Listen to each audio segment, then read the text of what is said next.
বন্ধুরা, গরমের খাবার একদম রেডি। অল্প মশলা দিয়ে রান্না করে নিলাম। বাইন মাছ একদম থকথকে করে ভুনা করে নিলাম। দেখতে একটু হালকা কালার লাগলেও যেহেতু কাঁচামরিচ দিয়েছি, আর খেতে কিন্তু বন্ধুরা দারুণ লাগে। একবার হইলেও রেসিপিটা ফলো করে রান্না করে দেখতে পারো, খেতে কিন্তু চমৎকার হয়। আর যারা বাইন মাছ পছন্দ করো না, তারাও এভাবে রান্না করলে খেতে পারবে। প্রিয় বন্ধুরা, যারা আমার সবসময় ভিডিও দেখে এবং সুন্দর সুন্দর কমেন্ট করে এবং অনেক অনেক ভালোবাসা দেয়, তাদের জন্য অনেক অনেক শুভকামনা এবং ভালোবাসা রইল আমার মন থেকে।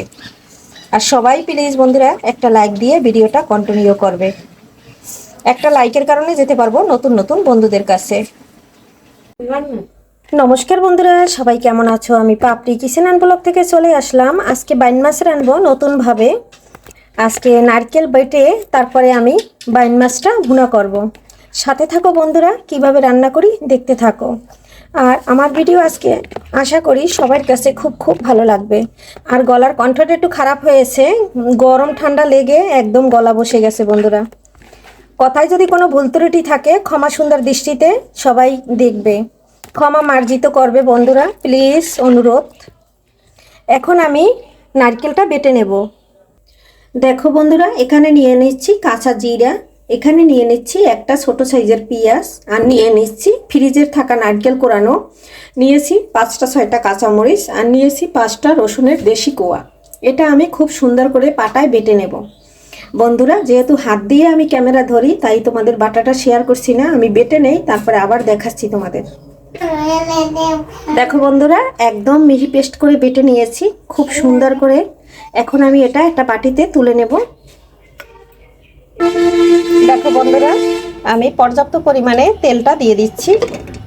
দেখো বন্ধুরা, ফোড়নের জন্য জিরা দিয়ে দিচ্ছি, আর এই যে এলাচ একটা থেতো করে দিয়ে দিচ্ছি, একটা তেজপাতা 2 টুকরো করে দিয়ে দিচ্ছি, আর দিয়ে দিচ্ছি এই যে দারচিনি। অনেকে বাইন মাছ গন্ধে খেতে চায় না বন্ধুরা, এই টিপসটা যদি ফলো করে রান্না করা হয় তাহলে কিন্তু বাইন মাছে কোনো গন্ধ আসবে না। এখন আমি এখানে দিয়ে দেব আমি যে মশলাটা করেছি, সেই মশলাটা আমি খুব সুন্দর করে কষিয়ে তারপরে আমি মাছগুলো ওর ভিতরে খুব সুন্দর করে কষিয়ে নেব। মশলাটা আমার ভাজা হয়ে গেছে। এখানে আমি এখন বেটে রাখা মশলাটা দিয়ে দিচ্ছি।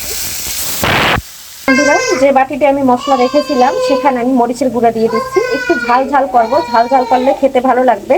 আর আমার ছোট বাচ্চারা কিন্তু অনেক চিল্লা পাল্লা করতেছে। এখানে দিয়ে দিলাম ধনিয়ার গুঁড়া। জিরাটা যেহেতু আমি বেটে দিয়েছি, তাই এখানে ধনিয়ার গুঁড়াটা দিয়ে দিচ্ছি। এখানে স্বাদ অনুযায়ী লবণটা দিয়েছি, লবণ যাতে বেশি না হয়। এখানে দিয়ে দিচ্ছি পরিমাণ মতন হলুদ। এখন আমি খুব সুন্দর করে একটু জলের মধ্যে গুলিয়ে নিচ্ছি। গোলানো হয়ে গেছে। এখন আমি এটা এই মশলার ভিতরে ঢেলে দিচ্ছি। এতে কিন্তু আমার মশলার কালারটা খুব সুন্দর থাকবে। দেখো বন্ধুরা, এখন আমি এটা মশলাটা খুব সুন্দর করে কষিয়ে নেব। যখন আমার হাফ কষানো হবে তখন ওই পর্যায়ে মাছটা দিয়ে ভালো করে 20 মিনিটের মতো কষিয়ে নেব বন্ধুরা। একটু লেবুর রস আমি এই বাইন মাছের ভিতরে দিয়ে দিচ্ছি। বাইন মাছের ভিতরে দিয়ে তারপরে এখন আমার মশলাটা প্রায় কষানো হয়ে গেছে। এই যে দেখো, এখন আমি লেবুর রসটা একটু মিশিয়ে নিলাম। আর এদিকে দেখো আমার মশলাটা তেলটা একদম ছেড়ে দিয়েছে। এই পর্যায়ে কিন্তু আমি মাছগুলো দিয়ে দেব বন্ধুরা। ক্যামেরাটা অন করতে মনে ছিল না, ঢাকনা দিয়ে ঢেকে দিয়েছিলাম। দেখো কতটা বের হয়েছে বাইন মাছ থেকে জল। আর এখন কিন্তু আমার এই জলের ভিতরেই আমি খুব সুন্দর করে আরো 10 মিনিট কষিয়ে নেব, কারণ 5 মিনিট হয়ে গেছে। আরো খুব সুন্দর করে কষিয়ে নেব। আর এটা কিন্তু একদম মাখো মাখো রান্না করব। জালটা কিন্তু একদম কমিয়ে রেখেছি।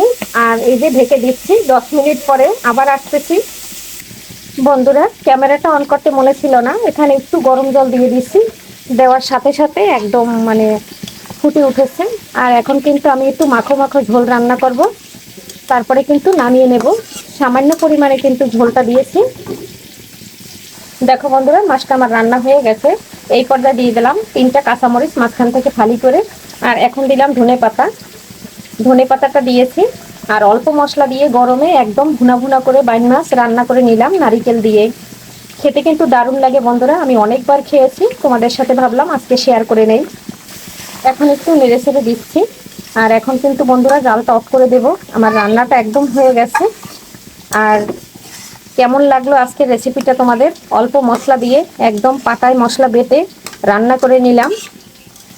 বন্ধুরা আজকে এখান থেকে বিদায় নিচ্ছি, পরবর্তীতে দেখা হবে নতুন কোনো রেসিপি নিয়ে। এ পর্যন্ত সবাই ভালো থাকবে, সুস্থ থাকবে, শরীরের দিকে খেয়াল নেবে, প্রচুর গরম।